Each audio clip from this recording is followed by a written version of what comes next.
2003 में चालू हुआ एक ऐसा स्कैम जो 3000 करोड़ से भी ज्यादा था। जब ये स्कैम सबके सामने आया तब सबके रोंगटे खड़े हुए थे, क्योंकि ये स्कैम करने वाला कोई पॉलिटिशियन या फिर कोई बिजनेसमैन नहीं था, बल्कि वो एक मिडिल क्लास फैमिली का एक कॉमन मैन था, जो कि स्कैम के बाद कॉमन मैन नहीं रहा था। उसका नाम था अब्दुल करीम तेलगी। तेलगी का जन्म 1961 में कर्नाटका के खानापुर शहर में हुआ था। तेलगी के पिता इंडियन रेलवे में काम किया करते थे, लेकिन जब तेलगी 7 साल का था तब उसके पिता की मृत्यु हुई थी। घर की फाइनेंशियल कंडीशन ठीक नहीं थी, इसी कारण अब घर को संभालने की जिम्मेदारी तेलगी पर आ जाती है। वो और उसका भाई स्टेशन पर फल और सब्जियां बेचना चालू कर देते। इस मुश्किल स्थिति में भी अब्दुल अपनी पढ़ाई नहीं छोड़ता। वो खानापुर के सर्वोदय विद्यालय से अपनी पढ़ाई भी चालू रखता है। वो बीकॉम की डिग्री कंप्लीट कर देता है और फिर जॉब की सर्चिंग भी चालू कर देता है। इसी खोज में वो मुंबई चला जाता है। यहाँ तक का सफर आपको मोटिवेशनल और इंस्पायरिंग लगा होगा, लेकिन इसके बाद जो तेलगी ने किया, उसके स्कैम और क्राइम की दुनिया में उसको अलग ही पहचान मिली। वो लाइफ में बहुत जल्दी अमीर होना चाहता था। अब्दुल ने मुंबई में बहुत सारी जॉब्स की। एक दिन उसकी मुलाकात नफीसा से हुई। दोनों ने एक दूसरे को पसंद किया और बाद में शादी भी की। अब्दुल को बहुत सारा पैसा कम समय में कमाना था, इसी कारण वो गल्फ चला गया। 7 साल वहाँ काम करने के बाद वो वापस भारत चला आया, क्योंकि उसे जो चाहिए था वो गल्फ में नहीं था। तेलगी ने मुंबई आके अरेबियन मेट्रो ट्रेवल्स नाम की एक एजेंसी खोली। एजेंसी का काम था जो लोग काम करने के लिए बाहर जा रहे हैं उनके डॉक्यूमेंट्स बनवाना। अब्दुल ने यही से क्राइम की दुनिया में एंट्री की। वो फेक डॉक्यूमेंट्स बनाने लगा और लोगों को बाहर भेजने लगा, क्योंकि बहुत सारे लोग पैसों की लालच में सऊदी जाना तो चाहते थे, लेकिन उनके पास डॉक्यूमेंट्स नहीं होते थे। लेकिन इस काम में वो पकड़ा गया और उसको जेल भी हुई। अब कहानी का टर्निंग पॉइंट। जेल में अब्दुल की मुलाकात राम रतन सोनी से हुई। राम रतन सोनी कोलकाता में नकली स्टैम्प बेचने का काम करता था। जेल में सोनी ने तेलगी को एक एडवाइस दी।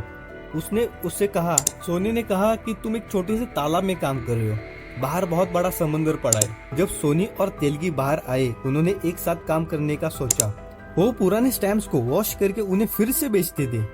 लेकिन कुछ समय बाद सोनी और तेलगी में झगड़ा हुआ और वो अलग हो गए, क्योंकि तेलगी बहुत ज्यादा पैसा कमाना चाहता था और वो फेक स्टैम्प पेपर बेचना चाहता था। अब आपको स्टैम्प पेपर क्या होता है ये समझाता हूँ। स्टैम्प पेपर का इंडियन जुडिशरी सिस्टम में बहुत इंपॉर्टेंस होता है, क्योंकि जब कोई दो लोगों के बीच कोई एग्रीमेंट करना है, या फिर बैंकिंग का कोई काम हो, प्रॉपर्टी सेल करनी हो, या फिर बिजनेस कॉन्ट्रैक्ट हो, साथ ही लीगल केसेस, स्टॉक एक्सचेंजेस और गवर्नमेंट वर्क्स, इन सब में स्टैम्प पेपर का भरपूर यूज होता है। इन स्टैम्प पेपर की डिमांड इतनी होती थी कि साल में 30,000 करोड़ से भी ज्यादा की इनकी सेल होती थी, वो भी उस समय में। अगर आज के समय में इस नंबर को हम देखेंगे तो नंबर काफी बड़ा है। तेलगी इस खेल में आगे बढ़ता है और स्टैम्प वेंडर का लाइसेंस हासिल कर लेता है। इसके बाद Telgi Indian security printing press, जो कि नासिक में है, वहाँ अपनी पहचान बनाता है। उसे वहाँ पता चलता है कि इंडियन सिक्योरिटी प्रिंटिंग प्रेस हर 6 महीने के बाद अपनी पुरानी मशीन्स का